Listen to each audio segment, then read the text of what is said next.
มือนี่เบาทองสิมาร่วมเด้อทุกคนเด้อมาร่วมครั้งนี้แมนพอบ้านเขาเตือนมาเด้อทุกคนเด้อแมนสิมาเมื่อตุกๆกุกพัวเลยบอนสิมาร่วมกับแมนสโมสรของบ้านนี่แหละแต่ว่าคนยังบ่มาเถื่อพอบ้านเลยประกาศอีกครั้งมาเป็นพี่น้องมาเลย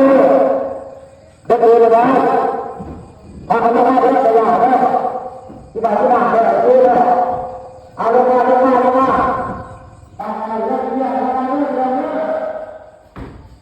หลังจากที่เขาได้ยินเสียงพอบ้านประกาศแล้วพวกเขาก็พากันเริ่มมาเลยได้ทุกคนแถวบ้านบ่อยทองแต่เดี๋ยวนี้มันทันสมัยแล้วเนาะใส่โทรโคงปากเลยประกาศเอาแต่บางคนก็อาจจะเกิดทันเนาะสมัยแต่ก่อนที่ใส่เลขเคาะเอาหรือว่าใส่เคาะสันเอานะทุกคนเวลาร่วมในหมู่บ้านนะบ้านได้แน่ที่ว่าเคยมีแบบนั้นแต่สำหรับเบาทองนี่เกิดทันอยู่เด้อตั้งแต่ก่อนน่ะเวลาเอิ้นร่วมเติ้นร่วมนี่นะทุกคนสิเคาะไม้เอาหรือว่าเคาะเล็กเอาเด้อเพื่อเอิ้นคนมาร่วมในครั้งนี้พอบ้านเพิ่นก็เว้าหลายๆอย่างเนาะซึ่งผู้สิเว้าก็สิมี5คนเด้อทุกคนเด้อใน5คนนี้แม่นสิเว้าเมิดทุกคนเลยได้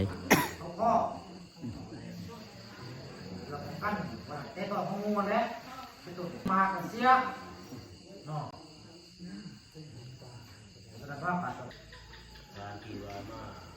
แล้ววันนี้เฮาสิออกอยู่ให้อยู่นะนี่เด้อพี่น้องเด้อทำมาค่าแบบเพราะว่าครูบาอาจารย์ก็สามได้บาทเนาะอาจารย์ดำพ่อแม่พี่น้องในบ้านรวมวงสมนี้เราเลยจุดประสงค์กับการด้วยกระสุนข้อตัวรับนักอันนี้ก็เป็นในพวกสามัคคีแต่เราเป็นตุ่มโต